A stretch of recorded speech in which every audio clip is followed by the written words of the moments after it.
He thought it was entertainment to drag the new waitress by her hair and knee her face in front of a packed Friday night crowd at Inferno. Phones captured every second. Laughter echoed off the blood-red neon walls. For 45 brutal seconds, Derek Lawson felt like a god among men. The bar manager with muscles built for intimidation and an ego that had never been checked. But here is the thing about Inferno that Derek never understood despite 4 years of working there. Sometimes the polished floor you are standing on belongs to someone who collects debts in blood and never forgets a face. When she lifted her head with blood dripping from her split lip and broken nose, the room expected tears. They expected begging. They expected the broken whimper of a woman who had already been shattered by life. A 27-year-old Latina with tired blue-gray eyes, a body too thin from skipping meals, and 3 jobs just to keep her dying mother alive and her teenage sister safe. Serena Cole had every reason to cry. She had survived a husband who used her as a punching bag for 3 years. She had buried her father when she was 8. She was drowning in $80,000 of medical debt. But when she looked up at Derek with blood staining her teeth, she did not cry. She did not beg. She simply stared at him with the hollow calm of someone who had already seen hell and was no longer afraid of the devil. And the room went cold. The kind of cold that seeps into your bones and whispers that someone just signed their own death warrant. What Derek did not know was who owned every brick of the building where he had just made her bleed. What Derek did not know was that Dante Moretti, the most feared Mafia boss on the East Coast, a man with a fallen angel tattooed on one arm and hellfire on the other, a man with a scar running from his temple to his cheek from the night he watched his mother die, had just finished a meeting in the VIP room. And he was already walking through the door. His black eyes locked on the blood pooling beneath her knees. His jaw tightened, and somewhere in the shadows of his scarred soul, something cracked open for the first time in 26 years. If you are hooked and want to see what happens next, smash that like button and share this story with someone who loves drama. Subscribe and hit the bell so you never miss a single twist. Now back to the story, because what Dante did next would make Derek wish he had never been born. 3 hours before her blood would fall onto the polished wooden floor of Inferno, Serena Cole stood in a cramped hospital room watching her mother breathe through a tube, the woman lying there thin as a brittle leaf about to fall, her skin ashen beneath the cold fluorescent lights. Terminal cancer, the doctor had said. 3 months left without money for treatment. 3 months, 90 days, 2,160 hours to watch the woman who gave birth to her slowly disappear. Serena held her mother's hand, all bone and icy cold, and she did not cry. She had forgotten how to cry a long time ago. Tears could not pay $80,000 in hospital debt. Tears could not buy medicine.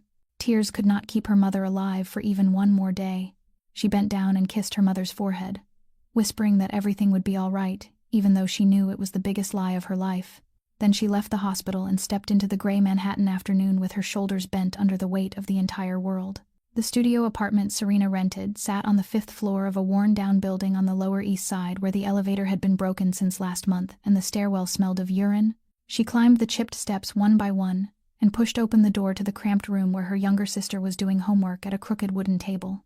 Lily Cole, 17 years old, brown hair tied up high, eyes exactly like Serena's but still holding a glimmer of light Serena had lost long ago.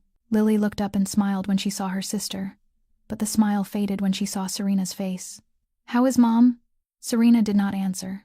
She went straight into the tiny bathroom and shut the door. She looked at herself in the mirror, gray blue eyes sunken from lack of sleep, hollow cheeks from skipping meals to save money for Lily and their mother, dull brown hair tied back in a hurry. 27 years old, yet looking closer to 37. She changed clothes, putting on the only white shirt she owned that was still intact, and a pair of black pants faded with age. Tonight was her first shift at Inferno, $25 an hour, plus tips. Nowhere else paid that much for someone without a degree like her. When Serena came out, she sat beside Lily and took her hand. "I'm working the night shift. Stay home. Lock the door. Do not open it for anyone. If anything happens, call me." Lily nodded, but worry flickered in her eyes. Did he text again? Serena said nothing. He, Kevin Drake, her ex-husband, the man who had used her as a punching bag for 3 years, who had shoved her into shattered glass, leaving a scar on her wrist, who had nearly killed her the night she dared to file for divorce. She had escaped 6 months ago, but Kevin would not let go. Just then her phone vibrated. A message. An unknown number, but she knew exactly who it was. "You think you can hide? I know where you are. I know what school your sister goes to. You belong to me, forever." Serena deleted the message, shoved the phone into her pocket, and held Lily tightly. She did not tell her sister about the message. She told no one. She was used to carrying everything alone. At 8 in the evening, Serena stood before the doors of Inferno, red neon lights like blood washing over her face. Music and laughter spilling out from inside. She took a deep breath, smoothed her apron, and stepped in. She did not know that within a few hours her blood would drip onto this floor. She did not know that tonight would change her life forever. She only knew she needed money, and she was willing to endure anything to get it. Dante Moretti stopped in the middle of the room and no one dared to breathe. The music was still playing, but it felt as though all sound had been sucked out of the space, leaving only a silence thick and congealed, like drying blood. The eyes that had been staring at Serena now turned toward the man who had just stepped out of the VIP door. They recognized him. All of them did. Dante Moretti needed no introduction. His name was whispered in dark alleyways, carved into the gravestones of those who dared to oppose him. Written in blood on the walls of the Lower East Side. A Mafia boss. The owner of Inferno. The owner of this entire neighborhood, and now he was standing there, eyes black as bottomless pits, looking down at the pool of blood spreading beneath the knees of the new waitress. He did not look at Derek. Not yet. He walked toward Serena, each heavy step landing like a war drum. The crowd instinctively parted to form a path as if they feared being burned alive by touching him. Dante stopped in front of Serena and bent down to meet her eyes. For the first time that night, someone looked at her without pity or contempt. He looked at her the way a man reads a familiar story, a story he himself had lived through 26 years earlier. "Can you stand?" His voice was low, not loud, yet the entire room heard it. Serena nodded and pushed herself up on her own, refusing the hand he offered. Dante showed no irritation. The corner of his mouth lifted slightly, an expression those who knew him would recognize as respect. "Marco," Dante called without turning around, and a tall man appeared instantly behind him, eyes sharp as blades, hand resting on the belt where a gun was hidden beneath his suit. "Take her to my room. Call a doctor. First aid kit in the bottom drawer." Marco nodded and gently guided Serena toward the VIP door. She hesitated for a second and looked back at Dante, but he had already turned away, his gaze now falling on Derek Lawson as if he were staring at a revolting insect. Derek stood frozen, the arrogant smile long gone, replaced by a creeping pallor. He was beginning to understand. In 4 years of working for Dante Moretti, he had never seen his boss look at anyone that way. "Everyone out," Dante said, his voice no louder than a whisper, yet sharp as a blade. No one moved. They stood there with phones still in hand, recording, live streaming, waiting for the next act. Dante turned back, his eyes sweeping the room like the scythe of death itself. "I said everyone out." 4 words, each one falling like a hammer blow. And this time they listened. Chairs toppled, glasses shattered, footsteps trampled over one another. Within 90 seconds, the packed bar became a graveyard, customers out, staff following, no one daring to look back, leaving only Dante, Derek, and 2 men in black suits blocking the doors. "Lock it," Dante ordered. The click of the lock sounded like a gun being cocked. Derek took a step back until his spine hit the bar, sweat beaded on his forehead. "Dante, listen, let me explain," he began, his voice shaking. "That girl spilled a drink on a VIP guest, Tony Russo. I was just—" Dante raised a hand, a small gesture. Derek fell silent as if someone had crushed his throat. The room sank into stillness, broken only by the jazz music still playing through the speakers, a mournful tune like a funeral dirge. Dante removed his suit jacket, folded it neatly, set it on the bar, then began to roll up his sleeves, slowly, revealing tattoo after tattoo, fallen angels, hellfire, sinners and saints. Derek stared at the ink and he knew that in a few minutes he would wish he had never been born. Dante walked toward Derek, each slow step like a panther advancing on prey already trapped in a corner. Derek retreating until his back struck the bar with nowhere left to run, the 2 men who had guarded the door now gone at Dante's command, leaving only the 2 of them in the vast room, a kingpin and a man who had just made a fatal mistake. Dante, stopping 3 steps away, close enough for Derek to see every vein along the tattooed arms, close enough to smell the expensive cologne mixed with something far more dangerous. "How long have you worked for me, Derek?" The sudden question made Derek flinch. 4 years, he answered hoarsely. 4 years, Dante nodded slowly. 4 years and you learned nothing. He turned away and walked to the bar, poured 2 glasses of whiskey, slid one toward Derek. "Drink." Derek stared at the glass as if it might explode. "I cannot," I said. "Drink." Derek lifted the glass with shaking hands and drained it in one gulp. The liquor burned his throat but could not warm the cold spreading through his body. Dante took a small sip. his black eyes never leaving Derek. "My father opened this bar in the year 1977, he began, his voice low, like distant thunder. "Back then this area was a war zone. Drugs on every corner, corpses in every alley. The police did not come here unless they were dirty or desperate. My father built Inferno on one rule only: respect. Not the kind bought with money, not the kind forced with guns. Real respect. You could be a criminal, a cop, a saint, or a sinner. It did not matter. You respected everyone under this roof or you never came back." Derek swallowed. Dante set his glass on the bar, the sound of glass on wood cutting through the silence like a death knell. "When I was 8 years old, I watched a man slap my mother right at this bar," Dante continued, his voice unchanged though his eyes darkened. "She served him the wrong beer. A small mistake, and he struck her in front of everyone." The blood drained from Derek's face. "My father did not shout or argue. He simply led that man into the back room, just like where we are standing now. 20 minutes later my father came out alone. That man was never seen again." Dante stepped closer, now only one step away. "That night my father told me something I never forgot. He said, 'Dante, you can rule by fear, but that makes you a tyrant. You can rule by money, but that makes you a slave. Rule by respect, and you build something that lasts.'" Dante tilted his head, looking at Derek as if he were a revolting insect. "And tonight I watched you drive your knee into the face of an innocent girl. I watched you drag her by the hair, humiliate her in front of a crowd while they filmed and laughed. I did not just see an abusive manager. I saw everything my father taught me being spat on." Dante grabbed Derek by the collar and yanked him close. "She reminded me of my mother. Do you understand? You just struck a woman the same way my mother was treated before she was shot dead in front of me." Derek opened his mouth, but Dante's fist arrived first. The first blow to the stomach. Derek doubled over as the air was forced from his lungs. The second punch to the jaw. He hit the floor, blood flooding his mouth. "This is for your arrogance," Dante said calmly as if reciting a recipe. "A kick to the ribs. This is for your stupidity. Another punch to the face. And this is for dragging my name through the dirt." Derek lay curled on the floor, blood pouring from his nose and mouth, tears mixing with mucus. "Please, sir, please, I will never." Dante stood over him without a drop of sweat, not a strand of hair out of place. "You have 24 hours to disappear from New York," Dante said, his voice cold as ice. "If I see your face in this city again, if I hear your name anywhere within 500 miles, you will wish you had died tonight." He bent down, grabbed Derek's hair and forced his head up. "Look at me." Derek opened swollen eyes and stared into Dante's unforgiving, obsidian stare. "Do you understand?" "Yes," Derek whispered. "I understand." Dante released him and let his head fall back to the floor, took a handkerchief from his pocket, wiped his hands clean, then walked toward the VIP door where Serena was waiting. "Take the trash out of my bar." He ordered the 2 men who had just appeared at the door, and the room fell into silence once again. Dante's private room lay behind a heavy oak door at the end of the VIP corridor, and Marco led Serena past walls hung with expensive paintings and crystal chandeliers, a world entirely different from the bar floor where her blood had just fallen. She walked on trembling legs, yet refused anyone's support. She was used to standing up alone. She was used to bleeding alone.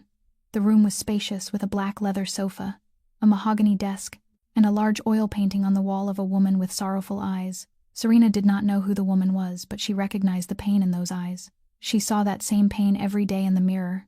Marco pointed to the sofa and told her to sit down. The doctor would arrive shortly. Then he disappeared through the door, leaving Serena alone in the unfamiliar room of the most feared Mafia boss on the east coast of America. Serena sat down with her hands on her thighs and her back straight. She did not cry. She did not tremble. She sat there like a statue, long accustomed to being shattered and then piecing itself back together. The blood from her nose had stopped, but her lips were still swollen, and her cheeks still throbbed. Where Derek's knee had struck, she had endured far worse than this. Kevin had once beaten her until she could not open her eyes for 3 days. Kevin had kicked her while she was pregnant, causing her to lose the child at 5 weeks. Kevin had slammed her head against the wall and whispered that if she ever tried to leave, he would kill both her and Lily. Compared to those nights, tonight was nothing more than a small scratch. She had survived hell. A knee to the face meant nothing. The door opened, and a middle-aged man with graying hair and a leather case stepped inside. He did not introduce himself, simply set the case on the desk and began taking out his instruments. Dante's private doctor, Serena guessed. The kind of doctor who asked no questions and never called the police. He stood before her and gently lifted her chin to examine her. "The nose is not broken," he said in a professional, emotionless voice, "but the lip needs 2 stitches. Can you tolerate the pain? Or do you want anesthetic? No need, Serena replied, her voice flat as an unbroken lake. The doctor looked at her for a moment, something passing through his eyes, perhaps surprise, perhaps respect. Then he began his work. The needle pierced her skin, and Serena did not flinch. The thread pulled through flesh, and she did not shudder. She sat there with her gaze fixed on the painting of the woman on the wall and thought of her mother, lying in the hospital with tubes running through her body, counting down the final days of her life. She thought of Lily sitting alone in their shabby apartment, anxiously waiting for her to return. She thought of $80,000 in hospital debt, of 3 jobs that still could not cover the rent, of Kevin lurking somewhere out there. She thought of everything weighing on her shoulders, and wondered if there would ever be a day she could rest. Perhaps not. Perhaps she would die still bent beneath the burden, but at least she would die having fought until her final breath. The doctor finished, taped her lip, and handed her an ice pack. Apply it for 20 minutes, rest for 20 minutes, take painkillers if needed, he said, placing the bottle on the desk. Serena nodded, but she knew she would not take the medicine. Medicine cost money, and she would need that money for something else. The doctor left and the door closed, leaving Serena alone again. She looked around the luxurious room at objects worth more than a year of her wages, and wondered why the man who owned all of this would care about an unknown waitress. She had no answer. She only knew she needed this job, and if she had to face the devil to keep it, she would. She had faced demons her entire life. One more would make no difference at all. The door opened and Dante Moretti stepped inside, his suit jacket back on and his sleeves pulled down to hide the tattoos. Yet Serena still noticed the faint smear of blood across his knuckles. Derek's blood, and she did not know what she was supposed to feel about that. Fear, gratitude, or merely the familiar emptiness she had carried for years. Dante closed the door behind him, walked to the chair across from her, and sat down, saying nothing at first, only studying her with eyes black and deep, as if he were trying to read every page of her life. Serena met his gaze without lowering her eyes or looking away. She had learned long ago that predators enjoyed fear, and she would not give him that satisfaction. "You do not cry," Dante said at last. Not a question but an observation. Serena shrugged slightly, the movement sending a stab of pain through her shoulder, though she did not show it on her face. Tears do not pay the rent. Dante tilted his head a fraction, as if her answer surprised him. He was used to women who cried, begged, or tried to seduce him for protection. This girl did none of those things. She simply sat there with tired gray, blue eyes, and a spine held straight, as if she were accustomed to facing the world alone. "Derek has been dealt with," Dante continued. "He will never appear in New York again." Serena nodded but did not say thank you. She did not owe him gratitude. She had not asked for his help, and she had learned that powerful men never did anything without expecting something in return. "What do you want?" she asked bluntly. Dante raised an eyebrow. "What do you think I want?" "I do not know. But I know no one does anything for free. You are a Mafia boss. You do not save an anonymous waitress out of kindness." Something flickered in Dante's eyes. Perhaps irritation at being challenged. Perhaps respect for her daring to challenge him. "You know who I am," she replied. "All of Manhattan knows who you are. I do not live under a rock. And you still want to work here. After what just happened. After knowing who I am." Serena looked him straight in the eyes. "You pay $25 an hour plus tips. Nowhere in Manhattan pays that much to someone without a degree. My mother is in the hospital with terminal cancer. My sister is 17 and needs money for school. I owe $80,000 in hospital bills. I do not have the luxury of being afraid of a Mafia boss." The room fell silent. Dante regarded her as if she were a creature he had never encountered before. Women usually tried to hide their desperation, pretending to be strong or weak depending on what served them best. This girl did neither. She simply told the truth, raw and unapologetic. "Do you have a husband?" Dante asked, his voice dropping suddenly. Serena stiffened for a moment, then relaxed. "I did. Divorced 6 months ago. He hit you." Not a question. Serena did not answer, but her silence was answer enough. Dante's gaze dropped to her hand where a faint scar ran along her wrist and his jaw tightened. He had seen that scar when she stood up from the bar floor and known instantly it was not self-inflicted. It was the mark of someone shoved into shattered glass. "I do not need your pity," Serena said sharply. "I have heard enough pity in my life. It cannot be turned into money to buy medicine for my mother. I only need this job. If you let me keep working after tonight, I will work. If not, I will find something else. It is that simple." Dante leaned back and laced his fingers across his chest, studying her in a silence long enough that Serena thought he would send her away. Then he spoke. "I will pay you double. $50 an hour, 4 nights a week instead of 6. Serena blinked, unsure she had heard correctly. In exchange for what? Nothing, Dante replied. Consider it an apology for my employee treating you that way under my roof. Serena looked at him for a long moment, searching for the trap hidden inside the offer. She did not find one, or perhaps she simply could not afford to find it. I do not trust you, she said honestly, but I will accept because I have no other choice. Dante nodded as if her blunt honesty was something he valued more than any flattery. You start Monday next week. He stood, walked toward the door, then stopped and turned back to look at her. You are stronger than you think, Serena Cole. And then he disappeared through the door, leaving Serena alone with a question that had no answer. How he knew her full name. Marco drove Serena home on Dante's orders, and she sat in the back seat of the sleek black Mercedes, staring out the window without truly seeing anything. Streetlights sliding past like blurred streaks of light, blending with the dull ringing in her ears. The pain on her face softened by the ice pack, but the ache in her chest remained. She thought about Dante's offer. $50 an hour, double the original wage. She thought about how he knew her full name without her ever telling him. She thought about those deep black eyes that looked at her as if he were reading every scar carved into her soul. The car stopped in front of her old, worn building, and Marco opened the door. She stepped out without saying thank you.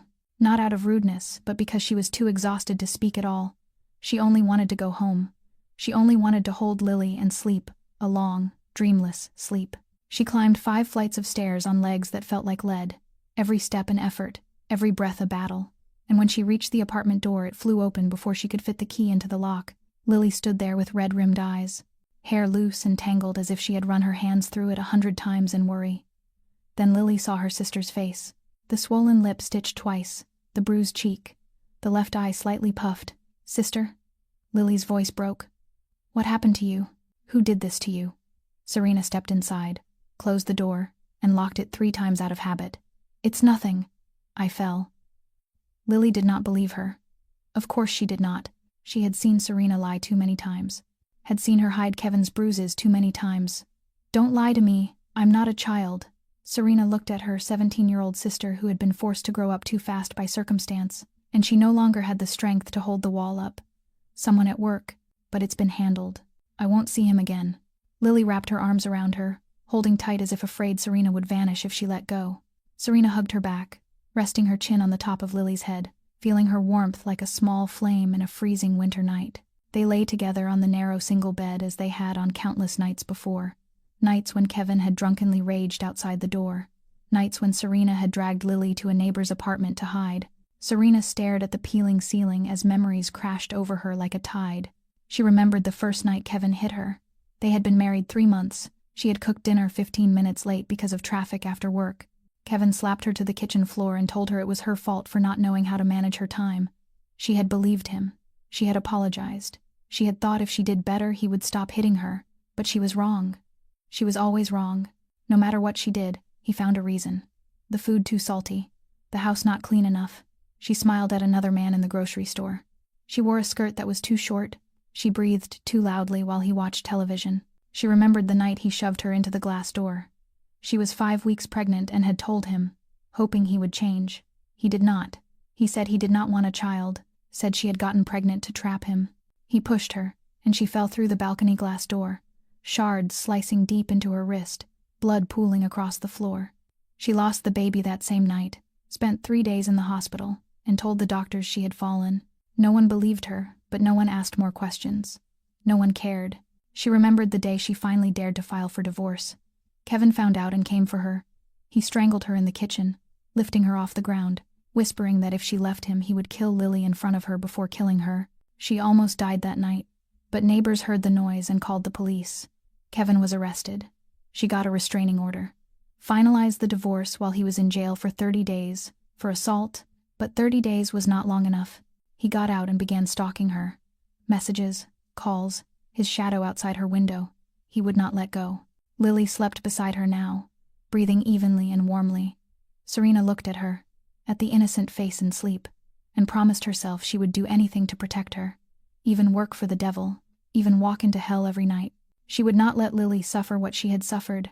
She closed her eyes, and for the first time in months she slept without nightmares of Kevin, Instead, she dreamed of deep black eyes looking at her as if she were not worthless at all. At the same moment, Serena drifted into sleep in her shabby Lower East Side apartment. Dante Moretti sat alone in the dark office on the upper floor of Inferno. He did not turn on the lights. He did not need them. Darkness was an old companion he had known since he was 10 years old and watched his mother get shot to death.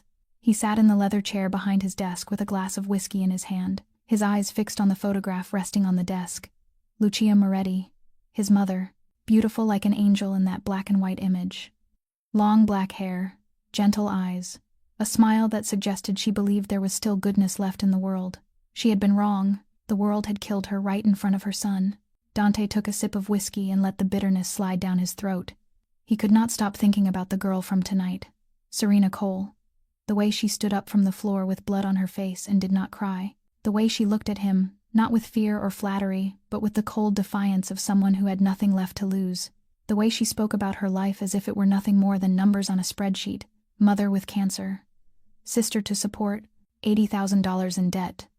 No luxury to be afraid. She reminded him of his mother. Not in appearance, but in the way she carried pain. Silently, alone, asking no one for pity. The office door opened, and Marco stepped in. He did not knock because it was unnecessary. After 12 years as Dante's right hand, Marco knew when his boss wanted to be alone, and when he needed him. Tonight was the latter. Derek has left the city, Marco reported. I had him followed. He boarded a bus to Philadelphia 20 minutes ago. Dante nodded without turning around. Good, he said quietly into the darkness. I need you to do one more thing. Look into the girl, Serena Cole. Everything. Family, work, history. I want to know it all. Marco paused for a second. He had worked for Dante long enough to know that when his boss took interest in someone, it was never random. Understood. It will be on your desk tomorrow morning. The next morning, as the first sunlight filtered through the curtains, a brown file folder lay on Dante's desk. He opened it and began to read. Serena Maria Cole, born on the 12th of March, 27 years old. Father deceased when she was 8, shot during a convenience store robbery. Mother Rosa Cole, 52 years old, currently undergoing treatment for terminal stage lung cancer at Mount Sinai Hospital. Estimated remaining lifespan between 2 and 4 months without intensive medical intervention. Sister Lily Cole, 17 years old, senior at Jefferson High School, strong academic performance, potential candidate for a college scholarship. Dante turned the page. Married to Kevin Drake at age 23. Divorced at age 26. Reason domestic violence. Police records show 7 reported incidents over 3 years. 4 hospitalizations. 1 restraining order. Kevin Drake served 30 days for aggravated assault. Currently released and showing signs of stalking the victim. Dante stopped on that page. 7 reports, 4 hospitalizations. He looked at the attached photograph taken from hospital records. Swollen, bruised eyes, split lip, fingerprint-shaped bruises on the neck, and a deep wound on the left wrist. The same wound he had seen the night before. Not self-inflicted. He turned another page. Current employment 3 jobs.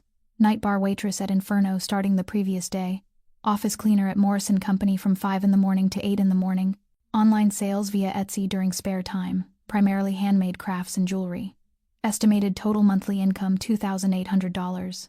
Fixed expenses, rent $700, utilities $150, food $300 for 2 people, medication and medical supplies for mother approximately $500, bus fare $120, accumulated hospital debt $82,400, no assets, no savings, no health insurance.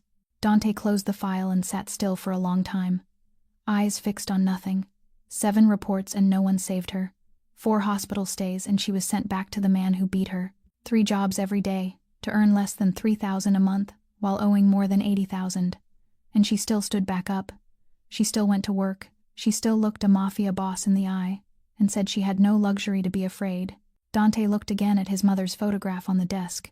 She had been the same, carrying everything alone. Silent, unbreakable, until the day she could no longer carry it. He picked up the phone and called Marco. Get me everything on Kevin Drake, everything, and keep him under surveillance. I want to know where he is every second of every minute. Marco did not ask why. He never did. Understood. Boss. Monday arrived and Serena returned to Inferno as promised.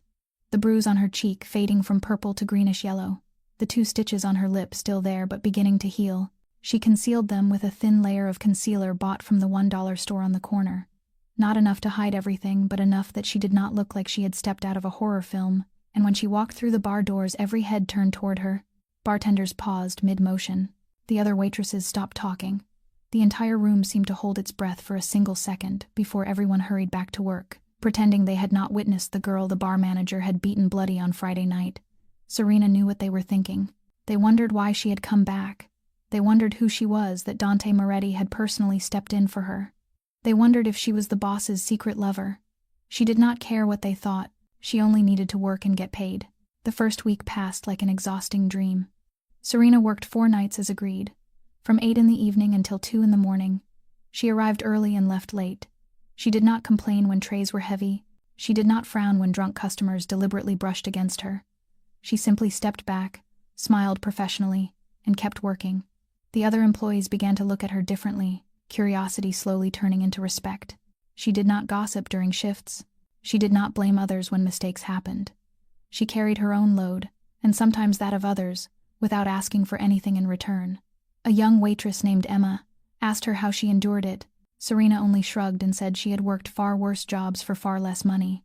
This was paradise, compared to what she had survived. What Serena did not know was that every night she worked, a pair of black eyes watched her from the corner of the VIP room. Dante never appeared openly. He sat in the darkness behind a one-way mirror, where he could see the entire bar floor without anyone seeing him. He watched the way she moved between tables, quick but unhurried. He watched how she treated customers, polite without submission. He watched how she handled difficult situations, calm and professional as if she had done this her entire life. Marco stood beside him, also watching, saying nothing. He knew what his boss was thinking. He had seen the way Dante looked at the girl, a look unlike the one he gave anyone else. Not desire, not pity, but curiosity and something deeper Marco could not name. On the 4th night, a drunk customer tried to hand Serena a thick wad of tip money. He was a middle-aged businessman with a flushed face from alcohol, his hand shaking as he pushed the cash into hers. "This is $500, he slurred. "For you, because you are beautiful, and because I want you to come with me tonight." Serena looked at the money, then at the man. $500, enough to cover 1/6 of the rent, enough to buy her mother's medication for a month, enough for Lily to have new clothes for school. But she placed the money back on the table and gently slid it toward him. "Thank you, sir, but I cannot accept this. You are drunk. Tomorrow you will regret it." The man stared at her as if she had just refused $1 million, but Serena had already turned away, tray in hand, continuing her work, as if what had just happened were nothing more than a small ripple in the ocean. From the VIP room, Dante saw everything. He saw her refuse $500 she desperately needed. He saw her choose dignity over survival. He saw something money could not buy. "She refused," Marco said, a hint of surprise in his voice. "I saw it," Dante replied, his eyes never leaving her moving figure in the crowd. "She is different from the others. Very different." He took a sip of whiskey and wondered when the last time was that he had met someone who made him want to know more. He could not remember, perhaps never, until now. On the 7th night since Serena began working at Inferno, a shadow appeared across the street from the bar. Kevin Drake leaned against an unlit street lamp, hood pulled over his black jacket, his eyes fixed on the door Serena would walk through when her shift ended. He had been following her for 2 weeks. He knew where she lived, where she worked, which hospital her mother was in, and which school Lily attended. He knew everything because she was his. She would always be his. Divorce papers were meaningless, scraps of paper. Restraining orders were a joke. Nothing and no one could separate her from him. What Kevin did not know was that he too was being watched. 2 men in a black car parked 50 meters away registered his presence the moment he stepped onto the corner. A call was made. "Marco, we have a problem. The ex-husband is outside the bar." 2 minutes later, Marco appeared at the back door of Inferno, checked the security cameras, saw Kevin standing there like a ghost in the night, and knew exactly what to do. He went straight to the VIP room where Dante sat behind the one-way glass. "Boss, Kevin Drake is outside." Dante did not answer immediately. He stood, walked to the monitor, and looked at the face of the man who had beaten Serena for 3 years, who had shoved her into shattered glass, who had made her lose her child. His jaw tightened, his gaze turned icy cold, sharp enough to cut through the glass separating them. "I will handle it," Dante said and left the room. No bodyguards. None were needed. He exited through the back, cut through the dark alley, and appeared behind Kevin without him realizing it. The Manhattan night was freezing, breath turning white in the air. Dante stood 3 steps behind Kevin, silent as darkness itself, until Kevin sensed a presence and turned around. He flinched at the sight of the tall man with a scar running from temple to cheekbone standing behind him. His survival instinct screamed, but his feet felt nailed to the pavement. "Who are you?" Kevin tried to steady his voice and failed. Dante did not answer. He only stepped closer, slow and deliberate, until his face was inches from Kevin's. "What are you doing here?" Dante asked, his voice low like distant thunder. "I am waiting for my wife," Kevin said, forcing bravado. "She is my wife." Dante tilted his head, black eyes regarding Kevin as if he were a disgusting worm. "She is not your wife. She divorced you 6 months ago, and you have a restraining order." "What do you know?" Kevin snapped. "This is none of your business. Serena is mine." Dante did not warn him. An arm shot out, grabbed Kevin by the collar, and slammed him into the brick wall behind him. His head cracked against it with a sickening sound. Kevin struggled, but Dante's strength was iron. He could not move. "Listen carefully, because I will only say this once," Dante whispered into Kevin's ear, his voice cold as ice. "Serena Cole is mine now. She works for me. She is under my protection. If I ever see you within 1 mile of her, her sister, or her mother, I will not call the police. I will deal with you myself. And when I am finished, there will not be enough of you left to bury. Do you understand?" Kevin looked into Dante's eyes and saw death, not an empty threat, not theatrics, but the cold certainty that this man would kill him without blinking. "I understand," Kevin whispered, his voice shaking. Dante released him and let him collapse onto the pavement like a sack of garbage, disappear. Kevin scrambled up and ran. He ran as if the devil himself were chasing him, and in a way, he was. Dante stood there for a moment watching Kevin vanish into the darkness. He knew men like Kevin never gave up easily. They always came back. But when he did, Dante would be ready. He returned to the bar through the back entrance and passed Marco waiting there. "Increase surveillance on him," Dante ordered. 24 hours a day. I want to know what time he goes to the bathroom." "Understood," Marco nodded. "Should I tell her?" Dante paused, thought for a second, then shook his head. "No, she has carried enough already. She does not need another burden." And that night, when Serena finished her shift and walked out of Inferno, she did not know that the ghost of her past had come looking for her. She also did not know that someone had driven that ghost away. She only knew the night was cold and she needed to get home to sleep a few hours before starting her morning shift. 1 month passed like a dream Serena scarcely dared to believe was real. She worked at Inferno 4 nights a week at $50 an hour, more than any job she had ever held. She still woke at 4 in the morning to clean offices, still squeezed in time to make handmade goods to sell online whenever she could. Yet the weight on her shoulders had lightened just a little. Only a little, but enough for her to breathe. Kevin no longer appeared. No threatening messages. No shadow lingering outside her window. She did not know why he had vanished so suddenly, and she did not dare ask. Afraid that thinking about it too much would summon it back like a curse, so she simply gave thanks for each quiet day and prayed it would last. On the Monday morning of the 2nd month, Marco called her into the management office. Serena stepped inside with her heart pounding, unsure what she had done wrong, but instead of a reprimand, Marco handed her a folder. "This is your new contract, assistant manager. Fixed salary of $7,000 a month plus performance bonuses. Full health insurance for you and 1 dependent." Serena stared at the folder, then at Marco, not certain she had heard correctly. "This comes from the boss," Marco said evenly. "You proved yourself over the past month. Sign it." Serena took the pen with trembling fingers. $7,000 a month. Health insurance. She could put Lily on the policy. She could stop worrying about the cost of medicine. She signed her name and felt as if she had just signed the first page of a new life. But what truly broke her happened 3 days later. She was at the hospital visiting her mother when a nurse asked her to step outside. "Miss Cole, someone would like to see you." Serena followed the nurse to the hospital's financial office where a middle-aged woman in a formal suit was waiting. "Miss Cole, I have good news for you," the woman smiled.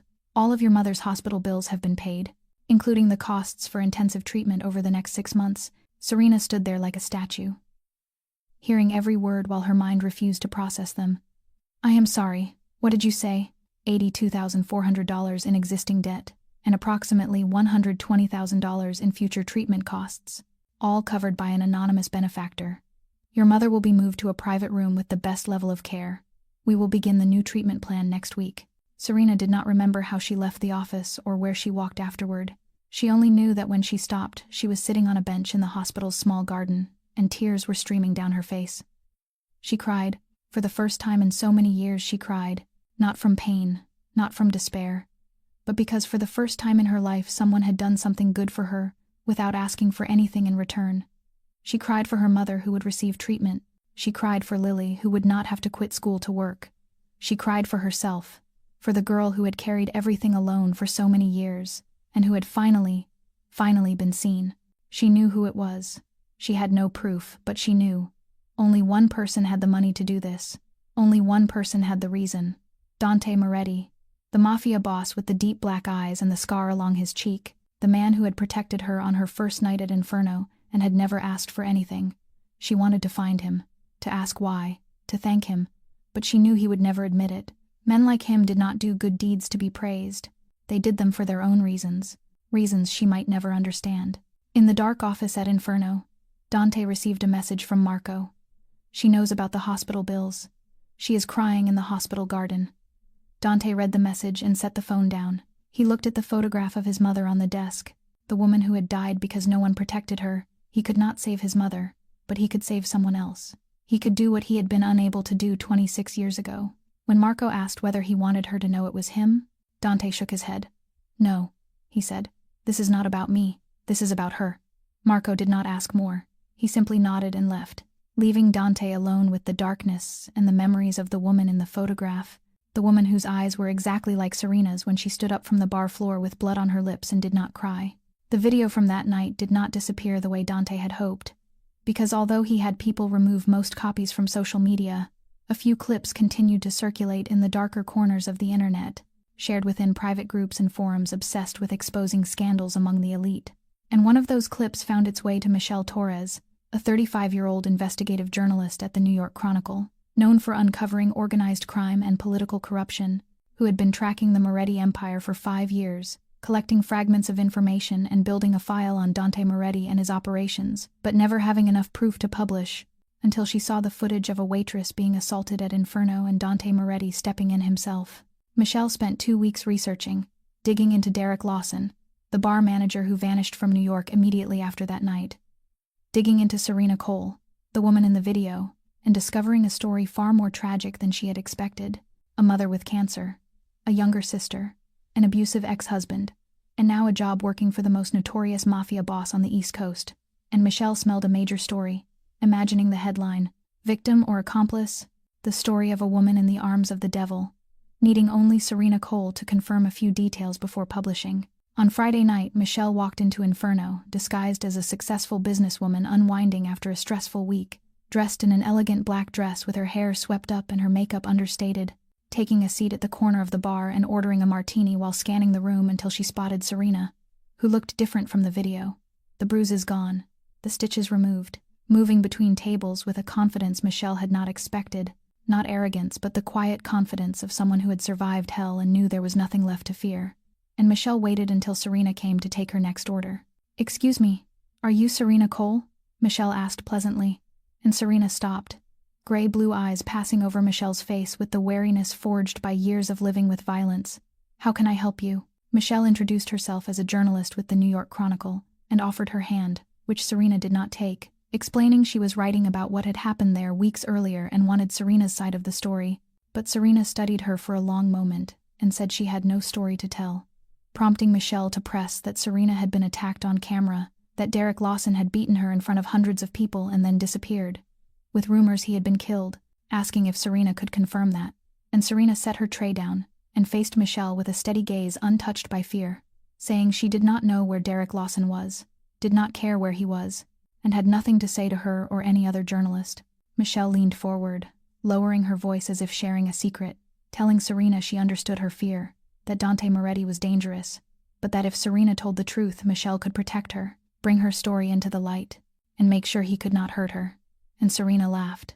Not with humor, but with the weary laugh of someone hearing a lie too large to believe, telling Michelle calmly that she knew nothing about her or her life, that she had lived with a man who beat her for 3 years and no one protected her, not the police, not the courts, not the press. And now Michelle had come claiming she could protect her from Dante Moretti. Michelle opened her mouth to respond, but Serena continued, saying that if Michelle wanted the truth, then here it was. That she feared many things in life. Her mother dying, her sister being harmed, her ex-husband returning to kill her. But Dante Moretti was not on that list. And with that, Serena lifted her tray and walked away, leaving Michelle with a warm martini and a story without a source, while from the VIP room above Dante watched the entire exchange through the one-way glass, unable to hear their words but seeing the way Serena stood her ground, the way she did not step back, the way she walked away without looking behind her. And for the first time in many years, Dante Moretti smiled. That night, after Michelle Torres had left and the last customer walked out the door, Serena stayed behind to clean as usual, wiping down tables, stacking chairs, checking the liquor inventory, and noting what needed to be reordered for the following week, the work of an assistant manager being more than she had expected, but she did not complain. She liked being busy because it kept her mind from wandering into darker places, and by the time she finished everything the clock read 3 a.m. She was reaching for her coat to leave when footsteps sounded behind her. She turned and saw Dante standing there holding 2 steaming cups of tea. "Do you drink tea?" he asked, his voice no longer as cold as before but softened by something unfamiliar. Serena looked at him, then at the cups, then back at him. This was the first time he had initiated a conversation since that first night in his office. Over the past month he had only watched from a distance, issued instructions through Marco, and kept his space as if she were a flame he feared would burn him if he came too close. "I do not drink alcohol," she replied. "I know." Dante set the cups on the bar. "That is why I made tea. Chamomile. It helps you sleep." Serena hesitated for a second, then walked over and sat on a bar stool, lifting the cup as warmth spread through her cold palms. Dante sat on the stool 1 seat away, not too close but not too far. They sat in silence for a while, each taking small sips of tea, listening to the steady ticking of the clock on the wall. Inferno at night without customers was an entirely different world. Quiet, calm, as if all the dark secrets were asleep. "What did that journalist want?" Dante asked at last. Serena was not surprised that he knew. "He likely knew everything that happened in this bar. She wanted me to talk about you. About that night." Serena answered honestly. "She thinks you killed Derek Lawson." Dante looked at her, his black eyes unreadable. "What did you tell her?" "I told her I did not know where Derek was, and I did not care." Serena shrugged. "And I told her I feared many things. But you were not on the list." Dante was silent for a moment. Then he did something Serena did not expect. He laughed, not loudly, just a quiet sound escaping his throat, as if he had forgotten how to laugh, and the sound surprised even him. "You are not afraid of me," he said. "Not a question. I lived with Kevin Drake for 3 years." Serena looked down at her tea. "I was so afraid that I forgot what safety felt like. But you do not frighten me. I do not know why. Maybe because you are a different kind of monster. The kind that does not attack the innocent." Dante set his cup down, his gaze drifting into the distance as if looking into the past. "My mother used to say the same thing. She said my father was a monster too, but the kind that protected his family." Serena looked at him and for the first time saw a crack in the steel armor he had built around himself. "My mother, her name was Lucia," Dante said, his voice lowering as if the name itself were heavy. "She was the most beautiful woman in the world in my eyes, and she loved me more than anything. She died when I was 10, shot right in front of me by a rival gang to send a message, and that message was my mother's blood on my hands." Serena said nothing, knowing there were no words that could ease that pain. She simply sat there and listened, so he would know someone was listening. "The night Derek beat you," Dante continued, "when you stood up with blood on your face and did not cry. I saw my mother. She was the same, beaten, humiliated, but she never cried in front of anyone. She always stood back up, until the day she could not stand anymore." He turned to look at Serena, and for the first time his black eyes were not bottomless pits, but windows opened into his soul. "I could not save my mother, but I can save someone else. That is why I do what I do." Serena felt her heart tighten. Now she understood. She understood why he had done everything he had done. "The hospital bills," she said softly. "You paid my mother's hospital bills." Dante did not deny it. He only looked at her without asking for thanks. "Your mother deserves to live," he said simply, "and you deserve to stop worrying, even if only a little." Serena set her cup down, her hands trembling slightly. She wanted to cry, but she did not. She wanted to hug him, but she did not dare. Instead, she said 2 words. 2 words she had not said to anyone in many years. "Thank you." Dante nodded, and they sat in silence until the first light of dawn slipped through the windows, No more words were spoken, but something had changed between them. An invisible thread had been tied, and both of them knew that from this night on, they were no longer strangers. Kevin Drake was not the kind of man who knew how to give up. After the night Dante threatened him in the dark alley, he fled Manhattan like a beaten dog, hiding for 2 weeks in a cheap motel in New Jersey, lying on a filthy bed and stewing in his humiliation.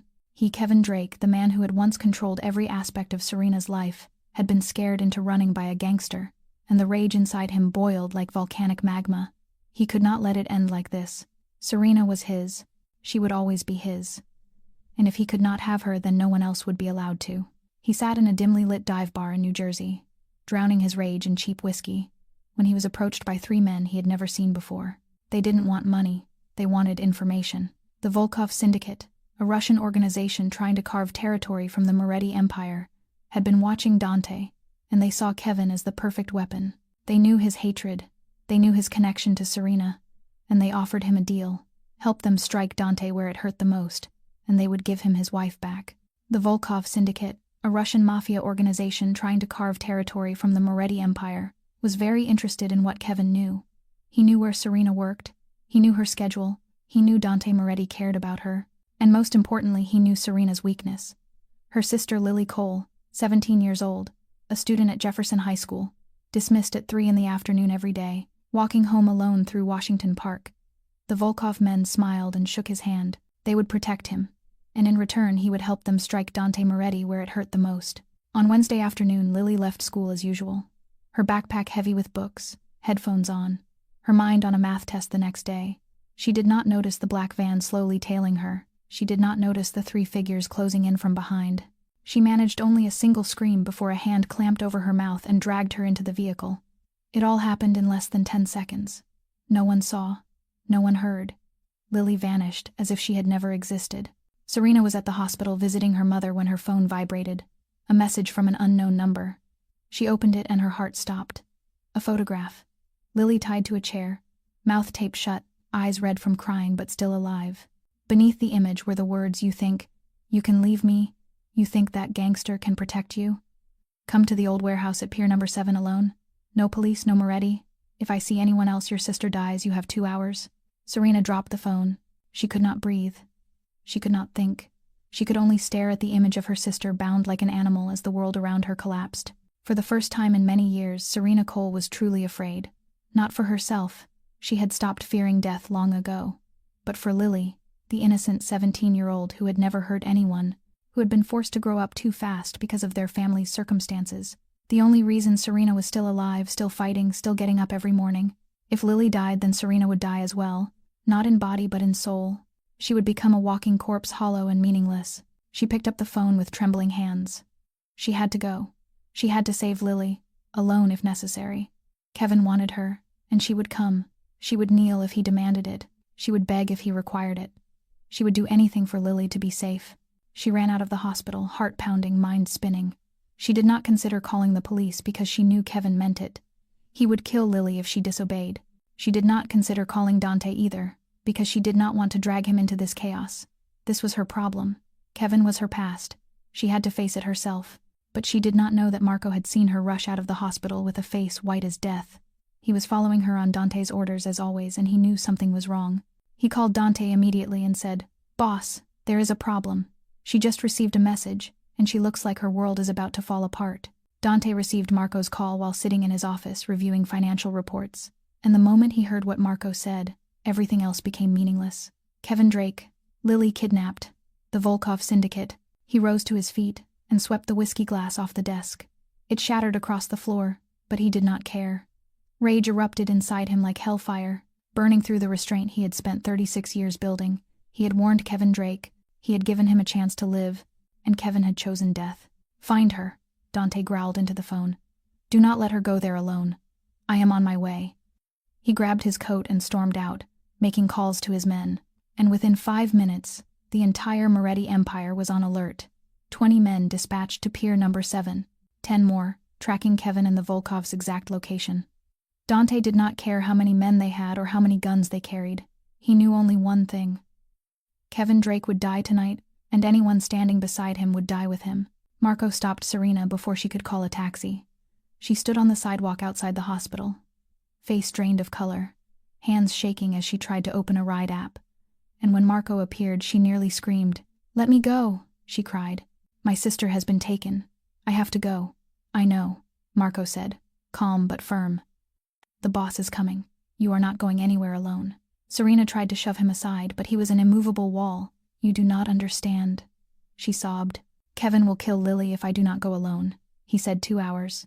"I have 1 hour and 45 minutes left. Please, please let me go." Tires screeched as a sleek black Maybach stopped in front of them, and Dante stepped out. Serena had never seen him like this. His black eyes were no longer cold voids, but blazing flames, his jaw clenched so tightly she could see the tendons standing out along his neck. Danger radiated from him like a predator about to strike. Serena rushed to him, tears streaming down her face. "Dante, my sister. Kevin took my sister. I have to go. You cannot stop me." "I know," Dante said, his voice like thunder. "I will not stop you. But you will not go alone." "No." Serena shook her head wildly. "Kevin said if he sees anyone else he will kill Lily. I cannot risk it. I have to go alone." Dante grabbed her shoulders and forced her to look at him. "Listen to me," he said slowly, every word hard as steel. "Kevin Drake has no intention of letting Lily go, whether you show up or not. He wants you there, so he can have both of you. He will kill you in front of your sister, or kill her in front of you. That is how men like him think. That is how abusers operate. They do not know how to let go. They only know how to destroy." "But she is my sister," Serena whispered, her voice breaking. "She is only 17. She has done nothing wrong. I cannot let her die. I would rather die in her place. And that is exactly what Kevin wants," Dante replied, his voice softening just slightly. "He wants you dead. He wants you on your knees. He wants you broken. But I will not let that happen." Serena looked at him, exhausted and desperate. "You do not understand. This is my problem. Kevin is my ex-husband. This is my family's mess. I do not want to drag you into it." Dante leaned down until his face was inches from hers, his dark eyes anchoring her chaotic world with their steady calm. "You are mine," he said, each word a vow. "From the night you stood up with blood on your face and did not cry, you became mine. Lily is your sister, which means she is also under my protection. Kevin Drake dared to touch what is mine. He dared to threaten your family. He will pay, not because you ask it, but because I choose it." Serena stood frozen, unable to speak. She was used to fighting alone, used to having no one on her side, and now the most dangerous man on the East Coast was telling her she belonged to him, that he would protect her and her sister at any cost. "You are coming with me," Dante said, leaving no room for argument. "Not alone. You will stay in the car until I am finished. And when this is over, Lily will come home safe. I promise you." Serena looked into his eyes and saw something she had never seen in anyone before. Absolute certainty, not empty reassurance, not a hollow promise, but the resolve of a man willing to burn the world to keep his word. "All right," she whispered. "I will go with you." Dante nodded, took her hand, and led her toward the car. The Moretti Empire was ready for war. The old warehouse at Pier No. 7 looked like an industrial corpse abandoned for years. Cracked brick walls, rusted tin roofing, shattered windows letting icy sea air surge inside, and beneath the sickly yellow light of a few working ceiling bulbs, Lily Cole sat bound to a rotting wooden chair, her mouth sealed with tape, her hands tied behind her with rope cinched so tightly her wrists were already bruised, tears streaming down her cheeks yet her eyes wide open, fixed on Kevin Drake with a hatred no 17-year-old girl should ever have to know. Kevin stood before her holding his phone, a twisted grin on his face, while 3 men from the Volkov Syndicate were spaced around the warehouse, each armed, eyes locked on the entrances. 20 minutes left. Kevin checked his watch and laughed. "Your sister is coming soon, and when she gets here I will show you how much I love her." Lily tried to scream through the tape but only muffled. Furious sounds escaped. Kevin crouched and stroked her cheek with the same hand that had beaten Serena unconscious countless times. "Do not worry," he whispered. "I will not kill you. I will let you live so you can watch your sister kneel at my feet, so you will remember that no one escapes Kevin Drake." Outside the warehouse, Dante and his men were in position. 12 men encircling the building from all sides, hidden in darkness like ghosts. Marco stood beside Serena, in a car parked 50 meters away, keeping her there on Dante's orders. Serena sat gripping her hands until her nails dug into her palms, eyes locked on the warehouse door, wanting to run inside, wanting to kill Kevin with her own hands, but knowing she would only make things worse, knowing she had to trust Dante. For the first time in her life, placing the life of the person she loved most into someone else's hands. Dante entered the warehouse alone, unarmed, both hands raised, knowing Kevin would not shoot immediately. Men like him needed an audience, needed to see fear in their victim's eyes before acting. And Dante would give him exactly that long enough for Marco and the others to move. Kevin startled when he saw Dante instead of Serena. "Who are you?" he shouted, pulling his gun and aiming it at Dante. The three Volkov men raised their weapons. Tension stretched to the breaking point. Dante stopped in the center of the warehouse, black eyes flicking to Lily to be sure she was alive, then settling on Kevin as if he were nothing more than a worm. "You ask who I am," Dante said, his voice echoing through the empty space. "I am the man you were warned to stay away from. I am the man who gave you a chance to live, and you wasted it. I am Dante Moretti, and tonight you will learn the lesson you should have learned long ago." Kevin trembled but forced bravado. "You think you are something," he yelled. "I have 3 gunmen here. You are alone. You will be dead before you get near me." Dante smiled, a smile cold as ice. "You think I came here alone?" In that instant, glass shattered from all sides. Windows, back doors, side entrances exploding inward together. Dante's men surged in like a flood. Fast, silent, lethal. Before the Volkov gunmen could react, they were neutralized. One shot through the shoulder, dropping his weapon. One knocked unconscious. The third locked from behind by Marco, and rendered immobile in seconds. The fight ended before it truly began. The Moretti Empire was not built on empty words, but on blood, iron, and calculated ruthlessness. Kevin stood shaking, gun still in his hand but trembling too violently to aim, looking around at his fallen allies and the dozen men in black suits closing in, turning back to Dante and finally understanding. Understanding he had never had a chance. Understanding he had played a game he could never win. "Do not," he stammered as the gun slipped from his hand. "Please, do not kill me. I will go. I will disappear. You will never see me again." Dante stepped toward him, each slow step like a death knell. He needed no weapon. His presence alone was enough to drive Kevin to his knees. "You already had your chance to disappear," Dante said, his voice cold as a Siberian winter. "I gave you 24 hours to leave New York. You did not leave. Instead, you kidnapped the sister of the woman I protect. You dared to threaten her family. Did you really think I would let that stand?" Kevin cried, cowardly tears spilling down his face just like the tears he had forced from Serena for 3 years. "Please," he whimpered. "I love her. I just want her back." Dante tilted his head, looking at him with undisguised disgust. "You call that love? Beating her, abusing her, making her lose her child, shoving her through shattered glass. That is not love. That is the sick ownership of a weak man who cannot bear the idea of someone escaping his control." Dante grabbed Kevin by the collar, hauled him up and drove a fist into his face. Kevin crashed to the floor, blood pouring from his nose. Dante stood over him, looking down like one looks at a worm. "I should kill you tonight," Dante said, "but I will not. Not because you deserve to live, but because I want you to live. I want you to remember, every remaining day of your miserable life, you will remember that you lost.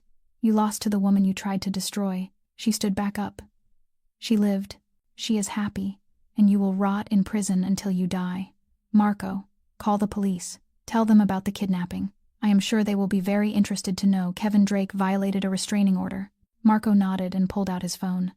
Dante turned to Lily, gently peeling the tape from her mouth and cutting the ropes with a small knife. "Is she okay?" Lily asked as soon as she could speak. "Is my sister okay?" Dante looked at her, seeing Serena's eyes and Serena's strength, and nodded. "Your sister is outside. She is waiting for you." Lily broke down crying, no longer in fear but in relief, and Dante helped her to her feet and guided her out of the warehouse, out of the darkness and toward the lights where Serena was already running forward with her arms wide open. Serena ran as she had never run in her life. She did not see the men in black suits. She did not see the flashing red and blue lights of police cars approaching from a distance. She saw only Lily, her sister, the girl she had raised since childhood, the one she had sacrificed everything to protect, walking out of the warehouse door on trembling legs but alive, still alive. Those 2 words echoed in Serena's mind like a prayer as she threw her arms around Lily and held her so tightly as if letting go would make her disappear.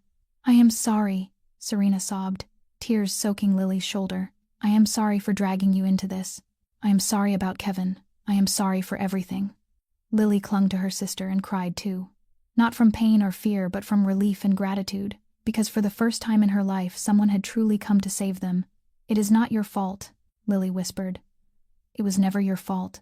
You are the strongest person I know. and they stood there holding each other on the freezing pier amid the chaos of police and Dante's men, amid the corpse of a nightmare that had just ended, crying for each other, for their mother lying in the hospital, for their father long gone, for all the years of suffering that might finally be coming to an end. Marco took Lily to the car first, wrapped her in a warm blanket and gave her a cup of hot water. The girl was exhausted, her eyes already drooping from fatigue and shock. Serena wanted to get into the car with her sister, but she needed to speak to Dante first. She needed to thank him.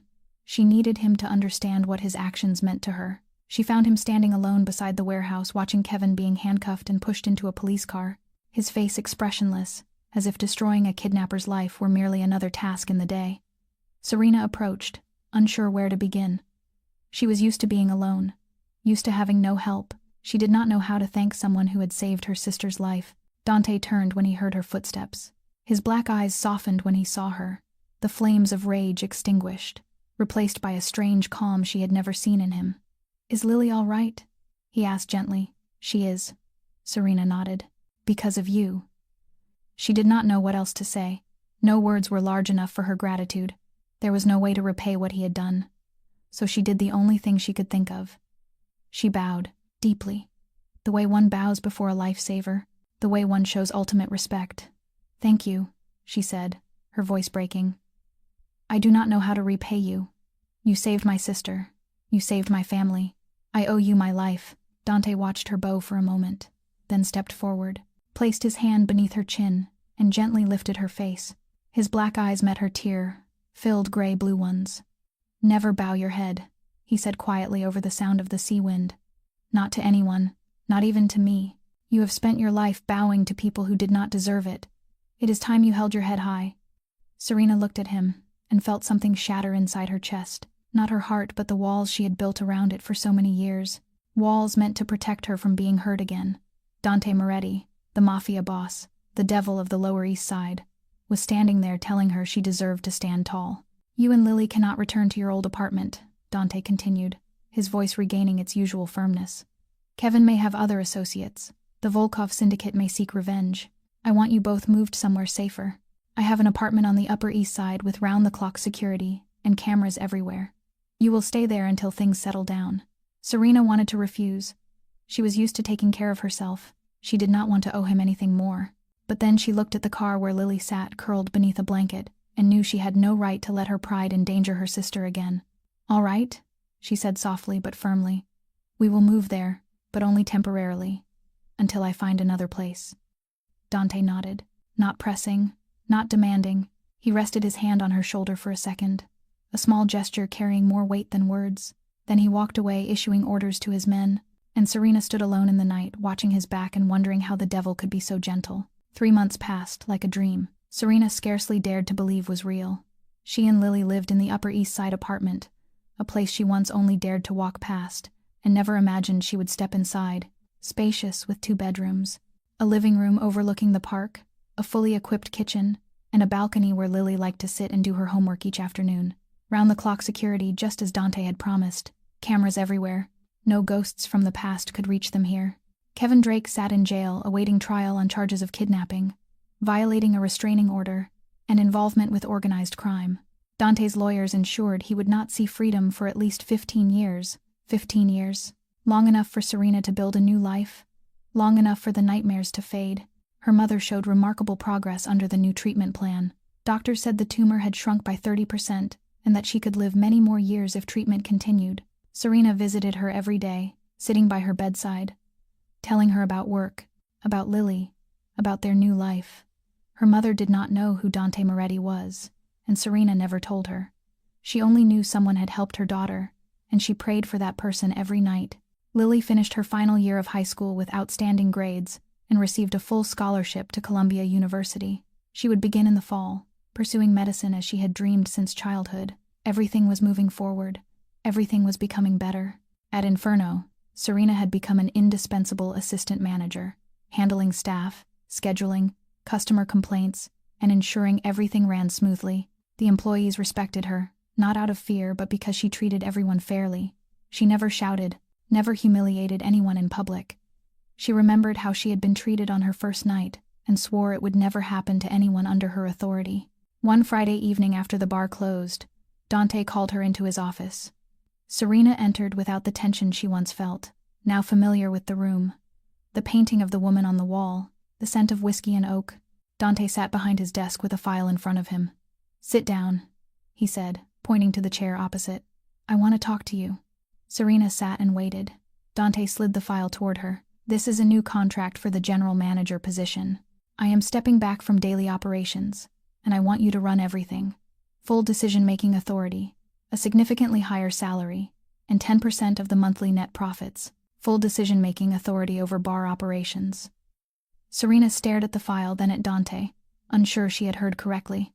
"A partner," she repeated. "Why?" "Because you deserve it," Dante replied without false modesty. "You changed how Inferno operates. Staff are more efficient, customers more satisfied. Revenue has increased 15% over the past 3 months. That is not luck. That is your capability."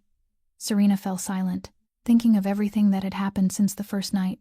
Derek, Kevin, nights of crying alone in a crumbling apartment, the long road that had led her here, and she wondered if she truly deserved it. "I do not know anything about business," she said honestly. "I am just a waitress. You are the woman who stands back up every time she is knocked down." Dante met her gaze. "That is something business cannot teach." Serena looked down at the contract, read every line, and finally picked up the pen and signed her name. "All right," she said. "I will be your partner, but if I mess up you have to tell me straight." Dante nodded, the corner of his mouth lifting slightly. "I always do." At the same time, Michelle Torres sat in the New York Chronicle newsroom, staring at the draft on her computer screen. She had investigated Dante Moretti for 3 months, spoken to dozens of people, gathered hundreds of documents, and built a complete picture of his empire. But it was not black and white as she had expected. She found anonymous, charitable donations to orphanages. She found a traced bank transfer from a shell company linked to Inferno, paying off exactly $82,000 in medical debt for a woman named Rosa Cole. The same week her daughter started working there, former employees who spoke of fair treatment and generous pay, the woman who refused to speak ill of the man who saved her sister.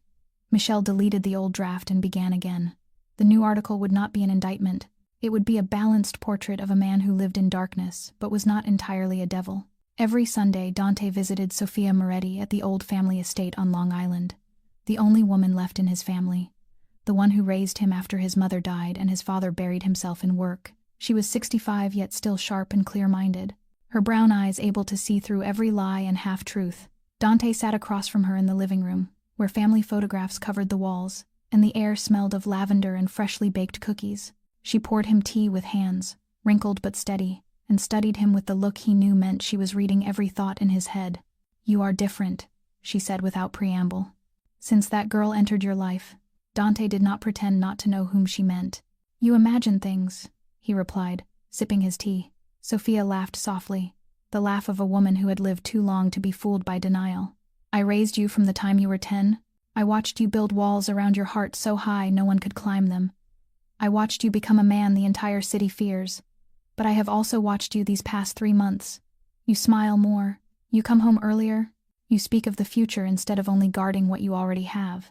That is not imagination." Dante fell silent, staring into his teacup. Sophia had always been able to see through him in ways no one else could. "I do not know what this is," he admitted quietly. "I do not know how to love anyone. I only know how to possess, how to control, how to protect. My father taught me that love is weakness, that if I love someone my enemies will use them against me, the way they used my mother." Sophia set her cup down and took his hand. "Your father was wrong," she said gently but firmly. "He ruled through fear because he knew no other way. He lost his wife and believed freezing his heart was the only way to survive. But you are not your father. You can choose differently." Dante met her gaze and saw the warmth he had avoided for 26 years. "I am afraid," he said, admitting it aloud for the first time. "I am afraid that if I let her in, I will lose her. The way I lost my mother." Sophia squeezed his hand. "You may lose her if you keep her at a distance, or you may have her if you are brave enough to open your heart. The choice is yours." That night Dante sat alone in his office at Inferno, looking out at the city lights below, thinking about Sophia's words, about his life.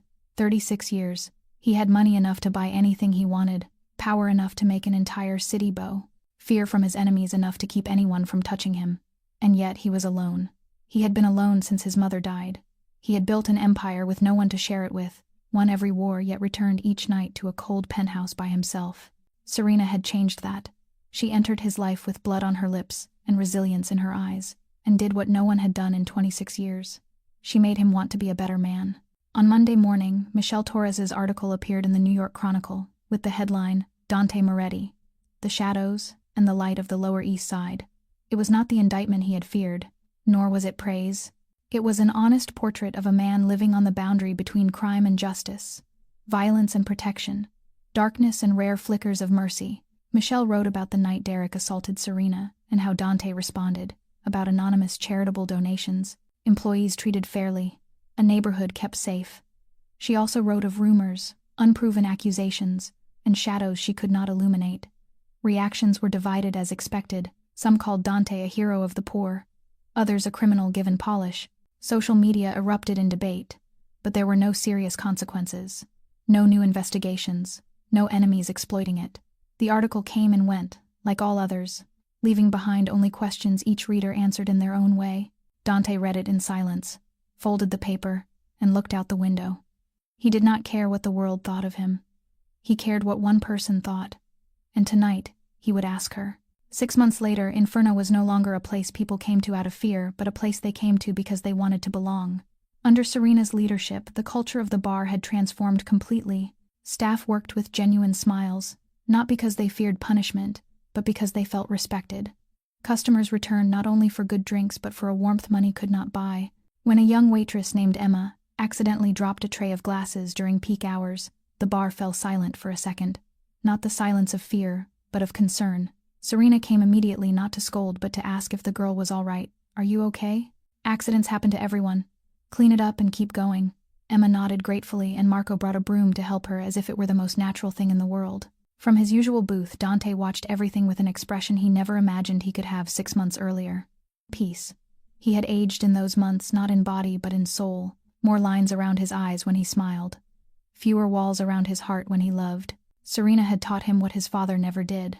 That true strength is not in making people afraid, but in making them want to stand beside you. That respect is not something taken by force, but something given before it is returned. Late at night, when the last customer left and the staff clocked out, Dante and Serena stayed behind in the quiet bar. It had become their ritual. 2 cups of chamomile tea, low lights, conversations without urgency. "You changed this place," Dante said, looking around as if seeing it for the first time. "My father built Inferno with fear. I maintained it with power. But you turned it into something else, something better." Serena sipped her tea, her gray-blue eyes no longer exhausted as they once were, but bright with something like hope. "I did not change anything," she said softly. "I just treated people the way I wanted to be treated. It is not magic, it is basic kindness that many have forgotten." Dante looked at her. The woman who entered his life with blood on her face and walked out holding his heart. She did not know it, but she had saved him. Not the way he saved her and Lily, but in a deeper way. She saved him from himself. "Do you think about the future?" he asked quietly. "Your future. Our future." Serena set her cup down and looked at him for a long moment. "I spent my entire life just trying to survive today," she said slowly. "I was afraid to think about tomorrow because I was never sure there would be one. But now for the first time I want a future, and I want you in it." Dante said nothing. He simply reached out and Serena placed her hand in his. Not a grand romantic gesture. Just 2 people who had crossed hell and found each other on the other side, 2 broken souls learning how to heal together. Before leaving, Serena stopped by the blackboard near the door where Dante had written years earlier. The words, "Respect is earned here." She picked up the chalk and added a line beneath it. "And given freely." Dante read the new words and nodded. That was the legacy they would leave behind.